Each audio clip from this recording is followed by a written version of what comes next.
안녕하세요. 다음 세대와 함께 성경을 짚이지기 7번째 시간으로 함께 합니다. 오늘은 창세기 3장 8절부터 15절에 기록되어 있는 죄의 결과에 대한 내용을 함께 다루도록 하겠습니다. 사람이 죄를 지은 다음에 그 몸에서 하나님이 주신 존귀한 것들이 다 사라져 버렸습니다. 정확하게 말하면 하나님의 형상이 파괴되고 하나님과 단절되어서 그 몸을 감싸던 하나님의 영광이 떠나버렸다라고 말할 수 있습니다. 그래서 아담과 하와는 창피함과 부끄러움을 느끼고 하나님을 두려워하게 된 것이죠. 창세기 3장 8절에 보면 이렇게 기록되어 있습니다.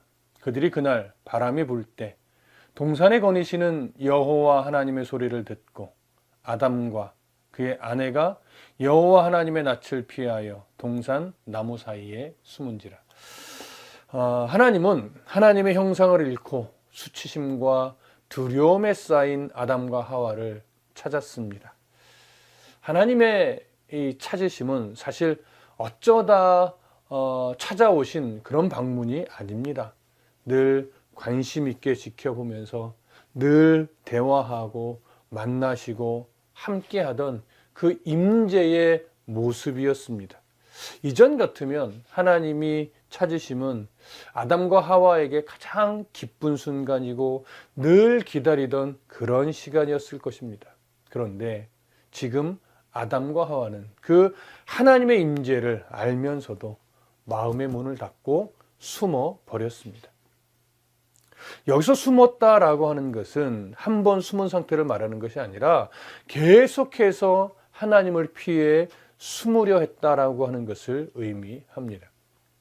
하나님은 아담과 하와가 어디 숨었는지 몰라서 찾아다닌 것은 아닐 겁니다. 스스로 하나님 앞에 나아갈 면목이 없어서 주저하며 염려하며 하나님의 나타나심 앞에 감히 나아갈 수 없었던 것입니다.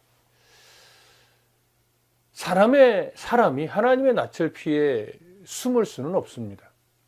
그런데 아담과 하와는 지금 자신들이 피하면 숨을 수 있다라고 어리석은 생각을 했던 것으로 여겨집니다. 이것이 바로 죄의 속성이라고 말할 수 있습니다.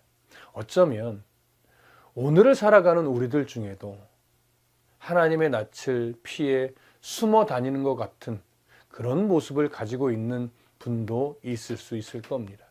그런 어리석음을 멈추고 사랑의 하나님 앞에 지금 나아가서 그의 말씀 앞에 무릎을 꿇을 수 있는 은혜가 있기를 바랍니다. 아담과 하와는 이전처럼 여전히 아담과 하와를 찾아오시는 하나님의 임재를 알면서도 왜 숨어서 피했을까요? 바로 그 아담과 하와를 붙잡게 된 죄의 영향력 때문입니다. 아담과 하와는 자신들의 죄 때문에 사랑의 하나님을 오해하게 됐습니다. 벌 주는 하나님으로. 그래서 두려움이 그 안에 생겨난 거예요. 자신을 창조하신 그 하나님 앞에 사실은 부끄러울 것이 하나도 없음에도 불구하고 그들은 죄로 인해 하나님 앞에 부끄러워지게 됐고 수치스러움을 느끼게 됐고 그 죄를 자꾸 숨기려고 하는 그런 모습이 생겨난 겁니다. 이것이 바로 하나님과의 관계가 어그러진 상태임을 보여주는 현상이죠. 죄로 인해서 이런 수치심과 두려움이 생겨난 것입니다. 아담과 하와는 바로 그때 이 사실을 알았어야 됩니다. 자신들의 죄를 인정하고 하나님 앞에 정말 모든 것을 숨길 수 없구나. 하나님이 굳이 벌 주시려고 작정했다면 자신들을 찾아다닐 이유가 없다는 것. 이것을 그들이 알았다면 그들은 기꺼이 하나님 앞에 나아가 자신들의 죄를 고백할 수 있었을 것입니다. 창세기 3장 9절에 보면 이렇게 기록되어 있습니다. 여호와 하나님이 아담을 부르시며 그에게 이르시되 네가 어디 있느냐. 하나님은 두려워 떠는 아담을 친히 찾아오셔서 그의 이름을 불러 주었습니다. 왜일까요? 하나님이 아담을 만일 그대로 내버려 둔다면 아담은 회복할 방법이 없습니다. 그저 영원히 멸망하는 것밖에 그가 할 수 있는 일은 없기 때문입니다. 그래서 하나님은 숨어있는 아담을 찾아가 불러내어서 그들의 죄가 무엇인지, 그리고 앞으로 어떻게 해야 살 수 있는지 그 소망을 보여주려고 했던 것입니다. 아담을 책망하고 심판하려는 것이 목적이 아니죠. 지금 느끼고 있는 두려움이 끝이 아님을 말씀해 주려고 했던 겁니다. 아담은 이런 하나님을 피해 도망가지 말고 하나님 앞에 나와서 솔직하게 자신의 죄를 고백했어야 합니다. 이유는 한 가지예요. 하나님은 무서운 하나님이 아니라 아버지 되신 하나님이기 때문입니다. 그 아버지 되신 하나님 앞에 솔직한 고백으로 나아갔어야지. 창세기 3장 10절부터 13절을 보면 이렇게 기록되어 있습니다. 이르되 내가 동산에서 하나님의 소리를 듣고 내가 벗었으므로 두려워하여 숨었나이다. 이르시되 누가 너의 벗었음을 네게 알렸느냐? 내가 네게 먹지 말라 명한 그 나무 열매를 네가 먹었느냐? 아담이 이르되 하나님이 주셔서 나와 함께 있게 하신 그가 그 나무 열매를 내게 주므로 내가 먹었나이다. 여호와 하나님이 여자에게 이르시되 네가 어찌하여 이렇게 하였느냐? 여자가 이르되 뱀이 나를 꿰물어 내가 먹었나이다. 하나님의 부르심에 아담은 내가 벗었으므로 두려워하여 숨었나이다. 이렇게 변명했습니다.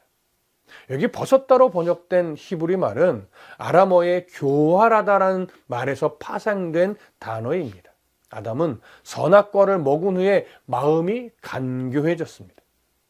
하나님이 두려워서 간교해진 마음으로 여자 때문이라고, 하나님이 내게 만들어서 보내주신 그 여자 때문이라고 변명했습니다. 결국 하나님 때문이라는 의미가 되어 버렸어요. 불순종 때문에 아담은 선을 행하는 능력은 잃어버리고 악을 행하는데 능숙해져 있습니다. 하나님이 주신 그 자유의지가 이제 파괴되었고 악에 능숙한 노예의지만 남아있는 것으로 보입니다.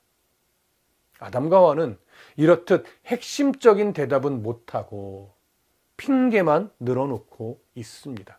가장 정직해야 할 그 순간에 아담은 여자 때문이라고, 여자는 뱀 때문이라고 핑계하며 책임을 떠넘기고 있습니다. 정작 아담과 하와에게 하나님은 하나님과 같이 되고 싶어서, 하나님보다 더 높아지고 싶어서 먹었습니다. 제가 어리석었습니다. 저의 죄를 용서해 주십시오. 이런 대답을 듣고 싶어 했는데 아담과 하와는 이렇게 정직해야 될 그 순간에 전혀 정직하지 못했습니다. 이미 죄가 그들의 마음속에서 활동하고 있었기 때문입니다. 아담과 하와가 죄를 지었을 때 하나님은 진노하기보다 안타까운 마음으로 아담과 하와를 찾아와서 아담과 하와를 포기하지 않았음을 지금 보여주려고 했는데 아담과 하와는 지금 그 하나님 주신 기회를 잃어버리고 있습니다. 만일 하나님이 이런 아담과 하와를 그냥 포기하고 그들은 그냥 멸망하게 내버려 두고 새로운 인류를 창조해서 다시 시작하면 어땠을까요? 물론 하나님이 그럴 능력이 있으시지. 하지만 하나님은 그렇게 하지 않았습니다. 왜냐하면 만일 아담과 하와를 포기하고 새로운 인류를 만들어서 다시 시작했다면 하나님의 창조는 실패한 계획이 됩니다.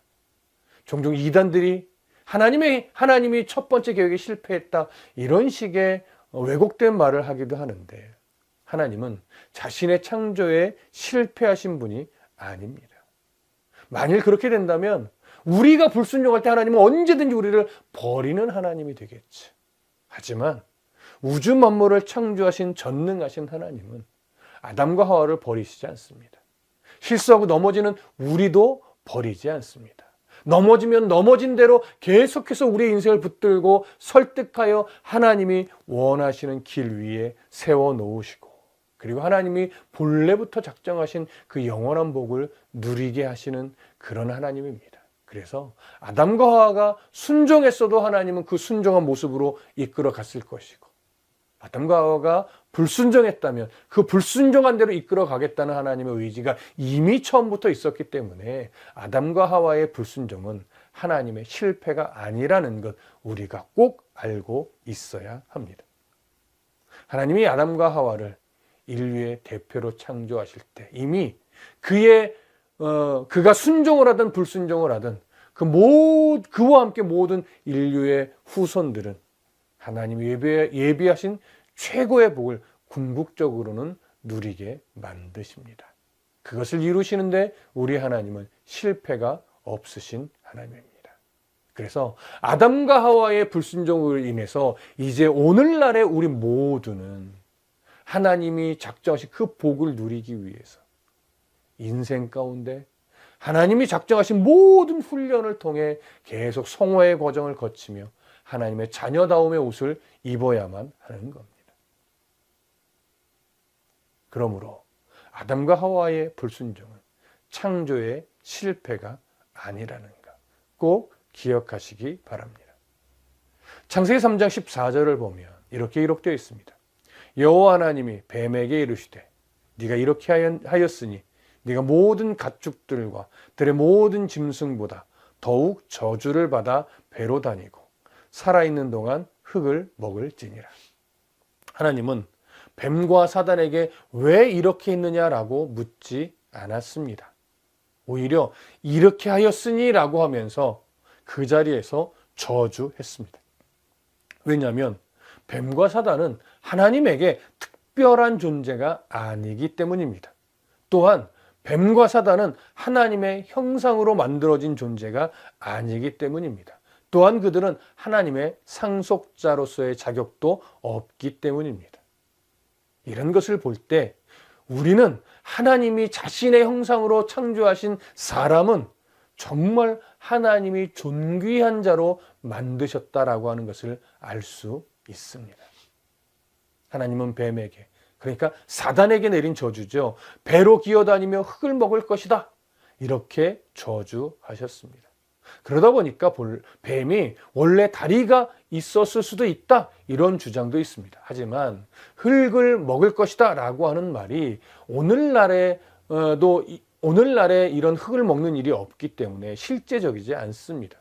따라서 배로 기어다닌다는 것도 본래 다리가 있었는데 다리가 저주로 인해서 사라진 것이다. 이렇게 보기는 좀 어렵습니다. 이 저주 자체가 피조물인 뱀에게 주어진 것이 아니라 뱀을 이용했던 사단에게 준 저주라는 것을 우리가 생각해야 됩니다. 따라서 이 저주는 사단이 정말로 하나님의 영광과는 거리가 먼 그저 땅을 거처로 삼는 비천한 존재라고 하는 것을 강조하는 그런 상징적 의미가 있는 저주로 봐야 합니다. 자, 이제 다시 성경으로 좀 돌아가겠습니다. 창세기 3장 15절을 보면 아주 중요한 말씀이 기록되어 있습니다. 사단에게 저주를 내린 이후에 하나님이 이렇게 말씀하셨어요. 내가 너로 여자의 원수가 되게 하고 네 후손도 여자의 후손과 원수가 되게 하리니 여자의 후손은 네 머리를 상하게 할 것이요 너는 그의 발꿈치를 상하게 할 것이니라. 이 구절의 말씀은요, 창세기 3장 15절 이 말씀은 신학적으로는 원시복음이라고 불리는 구절입니다. 왜 원시복음이냐? 바로 이 구절에서 불순종한 인류를 구원하기 위한 하나님의 계획이 담겨 있기 때문에 그렇습니다. 여기 여자의 원수가 되게 하겠다는 너는 누구냐? 바로 사탄을 의미합니다. 그럼 여자의 후손은 누구냐? 바로 하나님의 백성으로 볼 수 있지만 궁극적으로는 우리를 위해 십자가에서 구원의 은혜를 베풀어 주실 예수 그리스도를 상징합니다. 그래서 너의 후손은 사단이고 여자의 후손은 예수 그리스도를 의미하는 거죠. 그렇다면 여자의 후손은 내 머리를 상하게 한다고 했고 너는 그의 발꿈치를 상하게 한다라고 하는 것은 어떤 의미이겠습니까? 사단은 인류 역사 가운데 함께하면서 결국 메시아로 오신 예수 그리스도의 구속 사역을 방해하려고 노력한다는 거예요. 하지만 아무리 예수 그리스도의 구속 사역을 방해하려고 노력한다 해도 그저 발 뒤꿈치 정도 상하게 하는 경미한 상처밖에 입힐 수 없다는 거예요. 하지만 예수 그리스도는 궁극적으로 이 구속 사역을 완성하실 겁니다. 그래서 여자의 후손이 네 머리를 상하게 한다는 것은 예수님께서 이 구원 사역을 완성하심으로 말미암아 사단을 멸망시킬 것이라고 하는 것, 그런 의미가 담겨 있습니다. 이렇듯 아담과 하와는 하나님의 명령에 불순종하여 실패한 인생이 되었지만 이제 곧 앞으로 오시게 될 메시아이신 예수 그리스도는 아담의 그 불순종을 다시 회복시켜서 모든 인류를 죄와 상관없는 자로, 그리고 하나님과 회복 관계를 이루는 자로 만드셔서 구원을 성취하실 겁니다. 그 구원의 은혜를 덧입은 자가 바로 저와 여러분들입니다.